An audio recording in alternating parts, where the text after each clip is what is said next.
Bapak Ibu, hari-hari ini banyak orang dilanda ketakutan.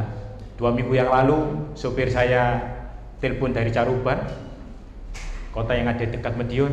Pak Robi, maaf, saya kena DB Pak. Ini pasti saya akan lama nggak bisa kerja. Nggak apa-apa. Dalam nama Tuhan Yesus, gua akan sembuh. Nggak lama, kamu akan sembuh. Nggih, suwun nggih Pak. Terima kasih ya Pak. Kemudian hari Senin saya kirim di UD Sinar. Saya kan pabrik plastik saudara. Kemudian di UD Sinar saya kirim 1 box ya 2 ton lebih. Kemudian setelah sampai di toko tersebut, bukan orderan plastik yang ditanyakan Bapak Ibu. Yang ditanyakan apa? Rob, sing co masker siapa ya? Kemudian setengah jam kemudian bosnya yang kedua itu kan kongsi 2 orang, kakak beradik. Kemudian kosengki datang, Rob, gua ini punter-puter ya, cari masker kok mahal ya, sing murah di mana ya? Saya tidak pedulikan dulu. Kemudian hari Selasa kan saya nyupir lagi di UD muncul Jagalan nomor 100. Rob, masker sekarang harganya lipat-lipat ya. Kok mulai wingi ya masker aja yang tanyakan ya. Kemudian saya tidak pedulikan itu, dan hari Sabtu ada 2 desa yang harus saya drop. Kalau tidak saya drop, maka barangnya akan kosong, bahkan habis, dia pasti marah besar. Kemudian saya drop desa yang pertama, kemudian yang ditanyakan nomor 1. Saya ini sudah muter-muter cari masker, kok tidak ada semua ya? Tolong po, kalau Sabtu depan kamu kirim lagi, bawakan masker. Gini, iya Mbak, nanti saya bawakan. Kemudian di desa terakhir, apa yang terjadi? Pak, kalau bisa ya Pak, minggu depan alias Sabtu, tolong bawakan ya saya masker. Saya di samping jual plastik, saya akan jual masker karena harganya lipat. Dan sekarang loh saya tidak punya masker. Kemudian di situ ada gombal, saya ngomong, itu kan ada gombal nih, kasih di mulut, kasih tali rafia kan jadi masker. Sampai ini ono-ono aja. Mengapa orang takut? Karena dia tidak tahu kepada siapa dia percaya. 1 tahun ada berapa? 365 hari. Berarti tiap hari firman Tuhan berkata kepada saudara dan saya apa? Jangan takut. Kalau kita takut, maka kita akan lemah. Oleh sebab itu di hadapan kita ada tubuh dan darah Kristus yang merupakan janji Bapa, bukti kasih Bapa buat saudara dan saya. Kalau anaknya yang tunggal, Yesus Kristus sudah diberikan kepada kita, milik Bapa yang paling berharga, sudah diserahkan buat dosa saudara dan saya. Masakan hal-hal yang lain, dia tidak sanggup melindungi, dia tidak sanggup menjawab, dia tidak sanggup memberikan jalan keluar. Gak mungkin. Oleh sebab mari hari ini kita ingat kasihnya yang besar, dan hari ini kita akan melihat untuk apa Tuhan Yesus datang ke dalam dunia dan harus mati di atas kayu salib. Oh, di surga kurang kerjaan Pak, sehingga dia datang ke dalam dunia? Tidak, ada beberapa alasan Tuhan Yesus datang di muka bumi ini dan harus menyerahkan nyawanya. Yang pertama kita akan baca di dalam 2 Korintus pasal 5, surat 2 Korintus pasal 5 ayat 18 sampai ayat yang 20. 2 Korintus pasal 5 ayat 18 sampai 20. Ya, supaya cepat dari depan saja kita akan baca bersama-sama. 2, 3. Dan semuanya ini dari Allah, yang dengan perantaran Kristus telah mendamaikan kita dengan dirinya, dan yang telah mempercayakan pelayanan pendamaian itu kepada kami. Lanjut. Sebab Allah mendamaikan dunia dengan dirinya oleh Kristus, dengan tidak memperhitungkan pelanggaran mereka. Ia telah mempercayakan berita pendamaian itu kepada kami. Lanjut. Jadi kami ini adalah utusan Kristus, seakan-akan Allah menasihati kamu dengan perantaran kami. Dalam nama Kristus kami meminta kepadamu, berilah dirimu didamaikan dengan Allah. Rupanya yang pertama, Tuhan Yesus datang ke dalam dunia untuk mendamaikan saudara dan saya dengan Allah Bapa. Kapan kita berseteru Pak? Ketika Adam tidak taat. Kalau saudara lihat di dalam Kejadian pasal 3 ayat 22 sampai 24. Nah ini yang menyebabkan Allah putus hubungan dengan manusia. Kejadian 3 ayat 22 sampai ayat 24. Kita baca dari depan supaya agak cepat. 2, 3. Berfirmanlah Tuhan Allah, Sesungguhnya manusia itu telah menjadi seperti salah satu dari kita, tahu tentang yang baik dan yang jahat. Maka sekarang jangan sampai ia mengulurkan tangannya dan mengambil pula dari buah pohon kehidupan itu dan memakannya, sehingga ia hidup untuk selama-lamanya. Lanjut. Lalu Tuhan Allah mengusir dia dari Taman Eden supaya ia mengusahakan tanah dari mana ia diambil. 24. Ia menghalau manusia itu, dan di sebelah timur Taman Eden ditempatkan nyala beberapa keruk dengan pedang yang bernyala-nyala dan yang menyambar-nyambar untuk menjaga jalan ke pohon kehidupan. Karena ketidaktaatan Adam dan Hawa, sehingga apa? Dia diusir dari Taman Eden, dan hubungan Allah dengan manusia terputus. Tetapi puji Tuhan, oleh pengorbanan Yesus Kristus, oleh ketaatan Yesus Kristus, sehingga saudara dan saya didamaikan kembali dengan Allah. Betapa senang kata-kata didamaikan. Saya tidak punya musuh, sehingga saya di mana-mana tidak pernah takut. Kalau di Tambak Sari, di situ ada tukang obat. Saya naik sepeda motor, 90% saya domisili naik sepeda motor. Kenapa? Dari pabrik saya yang ada di Gedangan terlalu lama. Kalau saya naik mobil, 3 tempat sudah habis waktunya. Tetapi kalau naik motor 10 tempat bisa terjangkau semua. Dan saya di Tambak Sari lihat tukang obat santai. Kemudian ada di Ketupat situ warung, warteg, kumpul biasa. Saya tidak takut. Kenapa? Saya tidak punya musuh. Tetapi kalau kita punya musuh, mau keluar rumah takut, mau ke tempat A takut. Kenapa? Punya musuh. Tetapi hari ini oleh perbuatan Tuhan Yesus di atas kayu salib, saudara dan saya didamaikan dengan Bapa. Mari hari ini syukuri dan apa yang Tuhan Yesus sudah lakukan di dalam hidup kita bersama-sama. Dan yang kedua, untuk apa Tuhan Yesus datang ke dalam dunia ini? Kita akan baca di dalam 1 Petrus pasal 3 ayat yang ke-18. Yang pertama, untuk memperdamaikan manusia dengan Allah Bapa, dan yang kedua, 1 Petrus pasal 3 ayat 18 dikatakan apa? 2, 3. Sebab juga Kristus telah mati sekali untuk segala dosa kita, Ia yang benar untuk orang-orang yang tidak benar, supaya Ia membawa kita kepada Allah. Ia yang telah dibunuh dalam keadaannya sebagai manusia, tetapi yang telah dibangkitkan menurut Roh. Haleluya. Ini yang bersama Yohanes 14 ayat yang ke-6. Injil Yohanes pasal 14 ayat yang ke-6, pengertiannya hampir sama dengan 1 Petrus 3 ayat 18. 2, 3. Kata Tuhan Yesus kepadanya, Akulah jalan dan kebenaran dan hidup. Tidak ada seorang pun yang datang kepada Bapa kalau tidak melalui aku. Ternyata Tuhan Yesus datang ke dalam dunia supaya saudara dan saya dapat kembali datang kepada Allah Bapa. Amin. Melalui siapa? Yesus Kristus. Seorang teman saya, wartawan, dia bergaul karib dengan anaknya Presiden Jokowi yang ketiga, yang namanya Kaisang.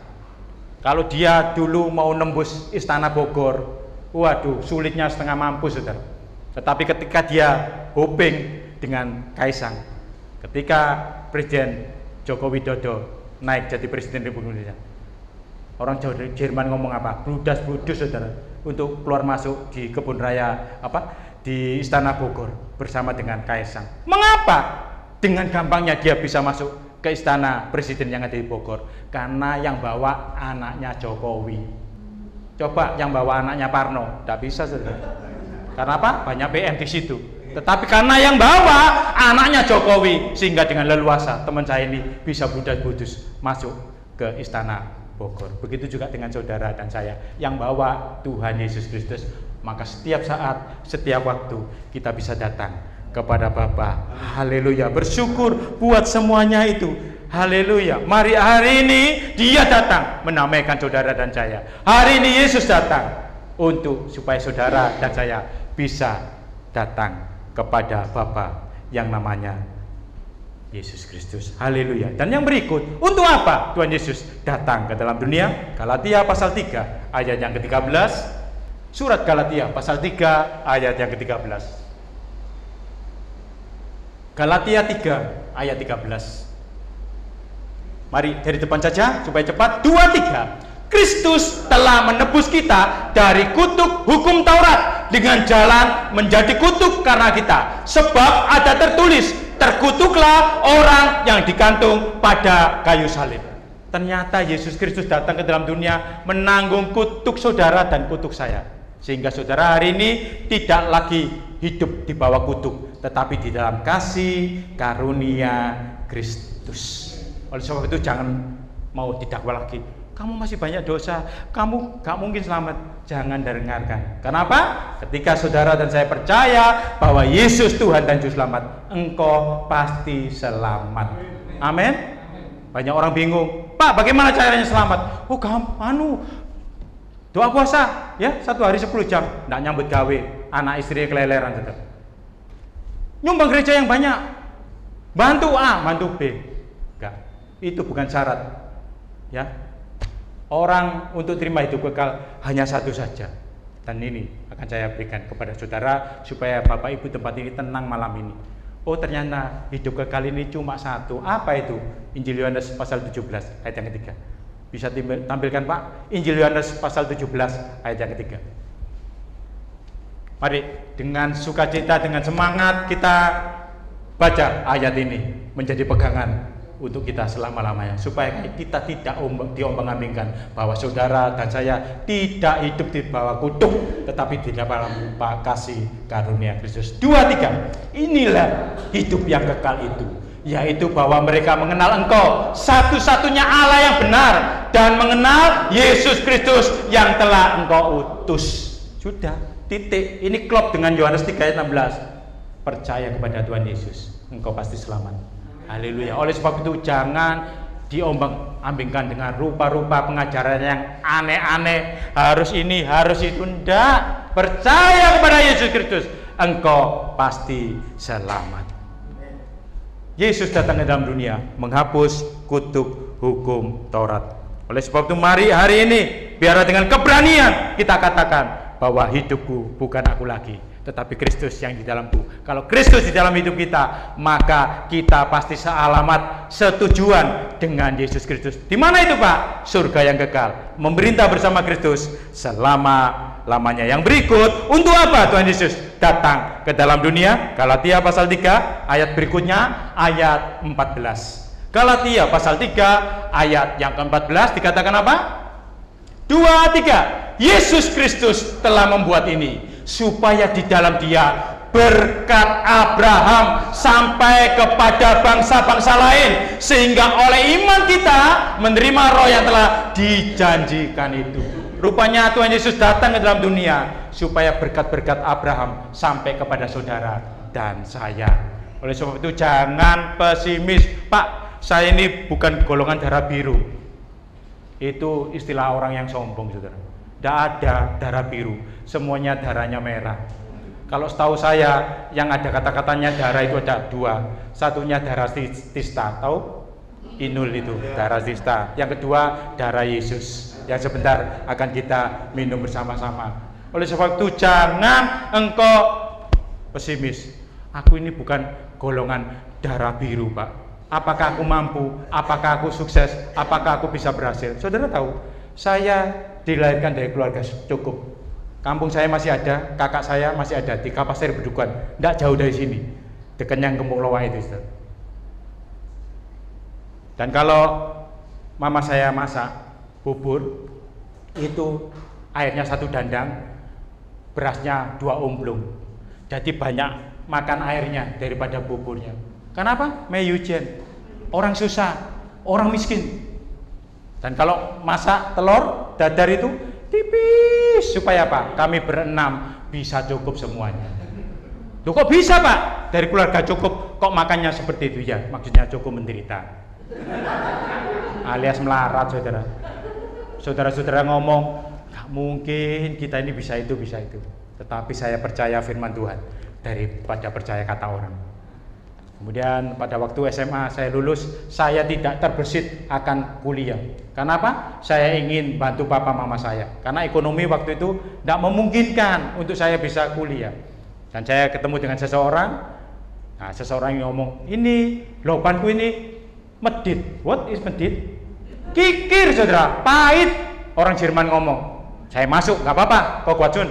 Aku masuk. Benar saudara, ketika saya masuk di tempat itu, 1 bulan itu tahun 82. Saya kasih 50.000 1 bulan. Kemudian setelah 3 bulan berlangsung, salesnya ini tiba-tiba keluar. Kemudian saya dipanggil, mulai besok ya kamu jadi sales. Padahal bukan dunia saya dulu ini pendiam sudah. Karena mama saya begitu dikasih beberapa omongan dari teman-teman yang lain, cilik, anakmu khotbahnya gereja gak kira, iku anak patung, anak bisu, gak mungkin iso khotbah, ngomongnya aras-arasan. Tetapi oleh kuasa darah Tuhan Yesus, saya ada di hadapan Bapak Ibu Saudara sekalian malam ini. Haleluya. Dan apa yang terjadi, saudara? Hari pertama itu truk kan mestinya 3,5 ton. Istilahnya waktu itu 82 ban double. Bannya itu 6 total semua. Sampai di timbangan Trosobo harus ngemel. What is ngemel? Ngasih petugas di LLJR itu 2.000. Kemudian sampai Trawulan 2.000. Dan pulang malam hari saya ngomong, "Wah Kong, tadi kena 2.000 2 kali." Nggak diganti, saudara. Ada apa kamu kasih? Wah, minus 4.000. Kemudian besoknya jurusan ke Jember, sampai di Pasuruan ada timbangan 2.000. Kemudian sampai di Kelaka itu jurusan mau ke Jember itu 2.000 lagi. Malam itu saya ngomong, karena kami tidak boleh bermalam, karena ada 3 mobil, sopirnya 3, kerennya 3, salesnya cuma 1. Kalau mobil mogok saya harus pulang pakai bis. Karena apa? Besok pagi harus berangkat. Dan 2 hari berturut-turut saya min 4.000 2 kali, 8.000. Kemudian saya berpikir, wah kalau seperti ini saya tidak jadi sales, pencong ya. Setengah bulan habis ini gajian ya. Kemudian apa yang terjadi? Hari ketiga jurusan ke Kediri sama Tulungagung. Sampai di Papar, di situ ada desa yang namanya Papar, ada timbangan. Enggak saya mel. Tilang aja. Kemudian petugas di LLJ ngomong apa? Enggak bisa Pak, ini harus uji ulang karena lebih dari 2 ton muatannya. Iya, uji ulang, enggak apa-apa. Kasih surat uji ulang. Malam hari saya totalan, saya ngomong ke Akong, nanti Ramdhani 1 minggu lagi mobilnya harus uji ulang di Kediri. Loh, memangnya ngapain? Ya tadi enggak saya kasih. Gitu enggak mau kamu kasih. Kalau saudara jadi pegawai, bingung enggak? Dikasih enggak diganti, dibiarkan marah-marah. Kemudian mulai minggu depan saya nuruti supir, yaitu apa? Ngompreng saudara, ngambil bawa, bongkar di pasar Keputaran. Sejak hari itu sampai 9 tahun dia tidak pernah mengeluarkan untuk hal-hal yang lain. Saya yang keluar, saya tanggung semuanya. Dan ketika 9 tahun lebih saya mulai yakin, Tuhan, saya ingin jauh sendiri, saya ingin berdikari. Dan saya mau beranikan ketemu dengan bos. Nah, bos saya tidak mau terima. Akhirnya karena marah, saya seperti anak sendiri kok tahu-tahu bulan depan resign, tahu-tahu bulan depan sudah keluar, dipanggilkan Mbok D alias encimnya, alias mamanya. Kamu seperti anak sendiri, sudah kasih enak di tempat ini, mosok mau keluar? Enggak Jim, saya ini mau jauh sendiri. Ya kalau nanti tidak berhasil, ya saya akan ikut orang. Oh jangan, balik ke sini, tak kasih 10 kali lipat. Berapa saudara? Gopek Jing, 500.000. Berarti nanti kasep, ya. Jadi gajian saya ini seperti Tuhan Yesus, saudara, tidak pernah berubah. Dulu, sekarang, sampai selama-lamanya. Tetapi ketika saya pamit, baru kasih 10 kali lipat. Dan saya sudah yakin bahwa saya akan sukses, saya akan berhasil. Dan saya mulai usaha potong plastik. Dan saya mulai jual bahan plastik. Dan ketika 1 tahun saya usaha, ada pabrik besar yang ngambil di Surabaya. Dan ketika saya drop, tidak sampai 2 bulan, pabriknya tutup. Akhirnya apa? Seluruh modal dan utang saya yang di bank katut saudara. Sejak itu saya menghadapi yang namanya langit runtuh ekonomi, yaitu tahun 90. Kemudian saya ngomong sama kekasih saya yang hari ini jadi istri saya, next time akan saya ajak Bulani tahu, gitu. Bu Justin tahu, karena apa? Rekan pelayanan di desa-desa waktu itu. Saya ngomong, sayang, kita ini terpaksa menikah dengan tenang. Kalau Bapak Ibu lihat tiap pagi di Jawa Pos, telah meninggal dunia dengan tenang banyak, tetapi telah menikah dengan tenang, ini loh, pendeta saudara pastor saudara, alias teken tok saudara, di depannya Tugu Pahlawan, dulu kantor catatan sipilnya di depan Tugu Pahlawan itu, cuma teken. Akhirnya saya pulang ke negara saya, Kapas Bitukuan, istri saya pulang ke negaranya, Wonorejo Gang 1, Kedung Doro. Sudah, tidak ada apa-apa. Dan mulai hari itu, saya menghadapi seperti pujian tadi yang terakhir, di tengah badai, dalam tekanan, seakan-akan langit runtuh. Dan tahun 95 kami dikaruniai seorang putri. Dan saya senang, tetapi yang susah saudara, ini minum susunya buanter, ya. Envagro itu satu kotak, satu kaleng 70.000, tidak sampai seminggu habis. Padahal ekonomi morat marit. Saya ngomong, waduh, ini anak tidak bisa kasih gedang goreng saudara, harus susu murni. Dan saya merasa, waduh gimana. Dan di tengah-tengah itu saya berdoa, Tuhan kok bisa seperti ini ya Tuhan, aku sudah melayani, sudah ini. Nah dulu saya tidak ngerti tentang Injil kasih karunia Kristus, tentang tadi kutuk itu sudah ditanggung Yesus di atas kayu salib. Saya tidak ngerti, saya pelayanan saja di sini. Dan apa yang terjadi? Tahun 97 anak saya yang kedua laki lahir. Dan ketika lahir saya dipanggil oleh dokter anak, Pak, ini anaknya ada masalah Pak, dan ini tidak bisa diobati, harus operasi. Berapa biayanya dok? Segitu. Buat makan aja susah, mengeluarkan uang sangat gede, gak mungkin, impossible, gak mungkin. Dan saya sepanjang hari, sepanjang tahun, saya cuma bisa meleleh air mata saya bersama istri. Kemudian tahun 98, apa yang terjadi saudara? Ketika Pak Harto lengser, itu beban bunga saya naik 2,5 kali lipat. Jadi langit itu benar-benar runtuh, saya rasakan.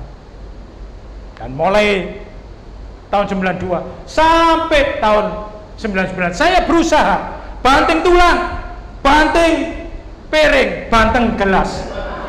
Hasilnya tetap tidak jelas karena saya pakai kekuatan saya sendiri. Sehingga apa saudara? Saya mengalami yang namanya BP7. Apa itu Pak? BP7. Bangunnya pagi-pagi, pulangnya petang-petang, penghasilannya pas-pasan. Sudah nggak mungkin, rumah ini pasti kesita bang kalau bunganya tidak terbayarkan. Dan ketika tahun 2000 saya memutuskan awal tahun saya akan ngadu nasib ke Amerika bersama dengan istri. Ketika saya doa puasa, Roh Kudus ngomong jangan. Kemudian saya doa puasa lagi, Roh Kudus ngomong kamu tidak habis, ya sudah.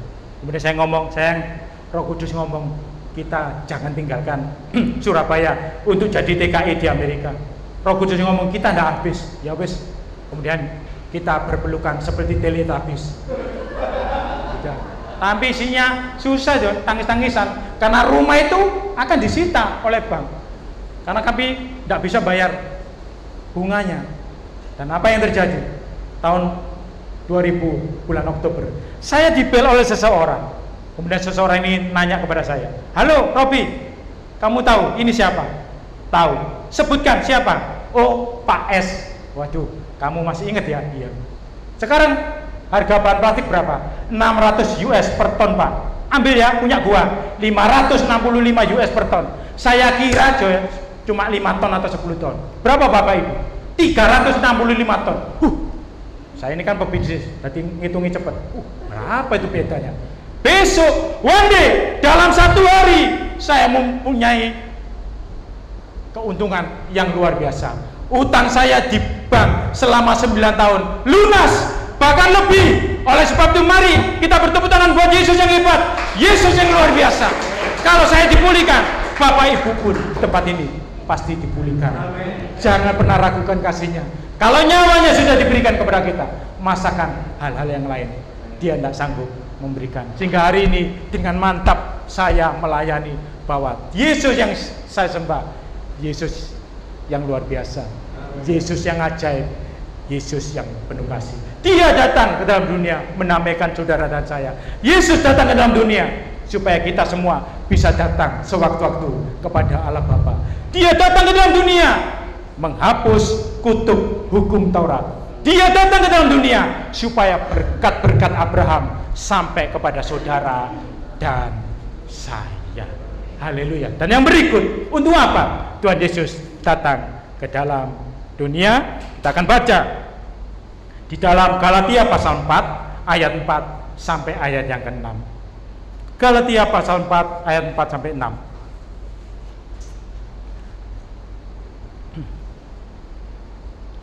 Mari dari depan kita baca bersama-sama 2, 3. Tetapi setelah genap waktunya, maka Allah mengutus anaknya yang lahir dari seorang perempuan dan takluk kepada hukum Taurat. Lanjut. Ia diutus untuk menebus mereka yang takluk kepada hukum Taurat, supaya kita diterima menjadi anak. Ayat 6. Dan karena kamu adalah anak, maka Allah telah menyuruh roh anaknya ke dalam hati kita yang berseru, ya Aba, ya Bapa.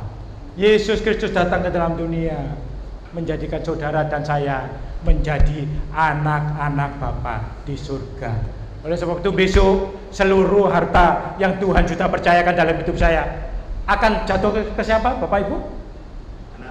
Anak. Tidak mungkin buren, tidak mungkin kacung, tidak mungkin pegawai, anak. Oleh sebab itu mari hari ini engkau anak-anak Tuhan, dan besok seluruh yang Bapak punya, surga dan isinya menjadi milik saudara dan milik saya. Jadi hidup tidak usah ribet, santai, enjoy. Kenapa? Kita ini lebih dari segala-galanya. Ketika saya tahu tentang firman ini, hari ini saya tidak ulang melihat orang yang hartanya ratusan miliar, bahkan triliunan. Kalau saudara tahu, pendiri WhatsApp yang namanya Jankum itu imigran dari Ukraina. Ketika dia sampai di Amerika, tiap hari bersama nenek dan mamanya, dia harus ngantri kepada satu tempat camp yang khusus pemerintah Amerika sediakan untuk orang-orang yang tidak bisa makan. Selama bertahun-tahun dia antri di situ. Dan untuk menyambung hidup, karena dia ingin kuliah, maka dia ikut ke toko waralaba, jadi tukang pel, tukang cuci piring. Dan ketika dia kuliah sampai di tengah jalan tidak mampu, akhirnya dia drop out. Dan ketika dia ngelamar di salah satu seluler yang namanya Yahoo, dia diterima. Setelah 10 tahun dia dikerja di Yahoo, akhirnya dia resign, dia mulai bikin program yang namanya WA, WhatsApp. Dan ketika dia buka program, seluruh temannya apa? Menghina. Kamu itu orang bodoh, tidak punya titel, orang miskin, tidak mungkin kamu berhasil. Tetapi dia tidak pedulikan, dan dia tetap percaya bahwa Yesus yang dia sembah itu Yesus yang berkuasa. Yesus ada, dia mampu menjadikan hidupnya berharga. Dan apa yang terjadi ketika WhatsApp WA ini dia launching? Dalam hitungan bulan ratusan ribu yang ikut, dalam hitungan tahun jutaan yang ikut, dan akhirnya dibeli oleh Facebook. Seharga berapa? 19 miliar US dollar. Berapa itu saudara? 240 triliun.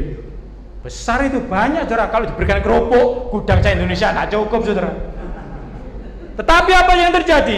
240 triliun dia miliki. Dia berkata apa? Nothing, percuma. Kenapa? Neneknya sudah meninggal, mamanya sudah meninggal. Oleh sebab itu hari ini kalau bapak ibu masih punya suami, punya istri, punya anak-anak, punya keluarga yang lain, kasih mereka, karena itu hartamu yang paling berharga. Dia berkata apa? Tuhan, andaikan boleh ya Tuhan, 240 triliun ambil ya Tuhan, tetapi kembalikan papaku, nenekku, dan mamaku. Aku lebih berbahagia dibandingkan dengan uang yang aku terima saat ini. Oleh sebab itu bersyukur, berterima kasih kalau hari ini engkau masih punya keluarga yang sehat, keluarga yang peduli dengan hidupmu bersama-sama. Saudara hari ini statusnya anak. Kalau anak, maka kita akan jadi pewaris. Ketika saya, ya istilahnya orang Tionghoa ngomong ngejai, karena pastor dari Jakarta datang, dia kepingin es krim Sanggrandi. Kemudian saya ngomong kalau Sanggrandi ada di dekat Hampton Garden, terlalu jauh. Kemudian saya ajak ke Galaxy Mall, di situ ada Sanggrandi, mungkin lantai 1 ya, lantai 1 atau lantai 2 ujung itu. Setelah ngomong-ngomong di tempat itu. Maka dari berenam ini saya nyeletuk. Loh itu Bella, anak saya yang nomor 1 namanya Bella. Mungkin Bu Yustin tahu. Nah, Pastor Yohanes Susanto, kok bisa Pak Robi tahu itu Bella? Loh iya, itu anak saya. Karena anak saya tahu mukanya bagaimana. Oleh sebab itu dia Allah yang sempurna, Yesus Kristus. Dia tahu saudara satu persatu. Amin. Oleh sebab itu jangan pernah ragukan kasihnya. Ketika tim Malaysia yang di bawah pimpinan Misbun Siddiq, kalau saudara hidup di tahun 90, itu Siddiq bersaudara itu pinter. Itu loh, badminton saudara. Misbun Siddiq, Rashid Siddiq, pokoknya belakangnya ada Siddiq. Ketika dia menang dan dia menjadi penentu merebut piala Thomas, apa yang terjadi saudara? Misbun Siddiq lari ke tribun atas dan dia rangkul seorang anak kecil. Beberapa penonton, ngapain? Yuk jauh-jauh dari tengah lapangan jemput anak ini. Apa kata Misbun Siddiq? Ini anak saya. Karena anak saya tahu lambaian tangannya. Oleh sebab itu hari ini setiap doamu, setiap keluh kesahmu, setiap apa yang kau katakan, Bapa yang sempurna di dalam Yesus Kristus tahu semuanya itu. Dan lebih lanjut, untuk apa Tuhan Yesus datang ke dalam dunia ini? 1 Yohanes pasal 3 ayat yang ke-8 sampai jam berapa Bapak Adrian? Waktunya masih ada? Ya kurang 2 poin lagi ya. Haleluya. 1 Yohanes pasal 3 ayat yang ke-8. Mari kita baca bersama-sama. 2, 3. Barang siapa yang tetap berbuat dosa berasal dari iblis, sebab iblis berbuat dosa dari mulanya. Untuk inilah anak Allah menyatakan dirinya, yaitu supaya ia membinasakan perbuatan iblis itu. Ternyata Tuhan Yesus datang ke dalam dunia untuk membinasakan perbuatan iblis. Apa perbuatan iblis? Yohanes 10 ayat yang 10. Yohanes 10 ayat 10. Itulah perbuatan iblis. Yohanes 10 ayat yang ke-10. Mari baca dengan sukacita. 2, 3. Pencuri datang hanya untuk mencuri dan membunuh dan membinasakan. Tetapi aku datang, Yesus Kristus, supaya mereka mempunyai hidup dan mempunyainya di dalam segala kelimpahan. Mari kita bertepuk tangan buat Yesus yang hebat, Yesus yang luar biasa. Glory, haleluya. Pencuri, Lucifer, iblis, dia datang mencuri, membunuh, membinasakan. Tetapi Yesus Kristus datang memberi hidup dan hidup yang berkelimpahan. Puji Tuhan. Mestinya panjang, tapi saya tahu sudah 40 menit. Dan yang terakhir, untuk apa Tuhan Yesus datang ke dalam dunia dan harus mati di atas kayu salib? 1 Petrus pasal 2 ayat 24 sampai ayat yang ke-25. Surat 1 Petrus pasal 2 ayat 24 sampai 25. Haleluya. Mari kita akan baca ayat yang terakhir malam ini dengan sukacita. 2, 3. Ia sendiri telah memikul dosa kita di dalam tubuhnya di kayu salib, supaya kita yang telah mati terhadap dosa hidup untuk kebenaran. Oleh bilur-bilurnya kamu telah sembuh. Lanjut. Sebab dahulu kamu sesat seperti domba, tetapi sekarang kamu telah kembali kepada gembala dan pemelihara jiwamu. Rupanya yang terakhir, untuk apa Tuhan Yesus datang ke dalam dunia dan harus mati di atas kayu salib? Untuk menebus saudara dan saya dari setiap dosa. Sehingga di atas kayu salib dia berkata apa? It's finished, tetelestai, semua sudah selesai. Oleh sebab itu jangan mau pikiranmu dirusak lagi oleh iblis. Kamu manusia berdosa. Dalam nama Yesus saya orang benar karena perbuatan Yesus Kristus. Amin. Kita bisa jatuh, bisa gagal, bisa. Tetapi semuanya itu tidak menentukan Tuhan Yesus menyelamatkan saudara. Tuhan Yesus menyelamatkan saya. Dan saya akan akhiri dengan satu kejadian di mana ada seorang anak Tuhan di salah satu desa. Dia berkata, Tuhan, aku ini kepingin berhasil ya Tuhan, tapi aku ini SD saja gak tamat. Tapi apa yang bisa aku lakukan? Rupanya dia lihat, kok ada beberapa ayam ya. Dan dia mulai ternak ayam. Dia pelihara ayam. Dari 5 ekor jadi 10 ekor, jadi 50, kemudian jadi 100, jadi 1000, dan kandangnya makin besar, makin besar. Dan satu kandang itu penuh ribuan ayam. Dia bersyukur, terima kasih Tuhan Yesus, karena Engkau aku diberkati. Tapi apa yang terjadi, saudara? Malam hari dia dikagetkan dengan satu peristiwa. Ternyata kandang yang besar, yang isinya ribuan ayam, terbakar dengan hebat. Dia susah. Namanya Pak Amin. Ya Tuhan. Tapi dia ingat, iya asalnya aku cuma 5 ekor. Tidak apa-apa, nanti Tuhan akan ganti. Dan besok pagi setelah api ini padam, dia ambil satu tongkat. Mungkin ada barang yang masih bisa diselamatkan. Dan dia lihat, nggak ada yang bisa selamatkan. Sudah jadi arang. Ketika Pak Amin ini mau meninggalkan lokasi kebakaran semalam, ada beberapa anak ayam yang masuk di telinga daripada Pak Amin. Cicit, cicit, cicit. Loh, masih ada yang hidup.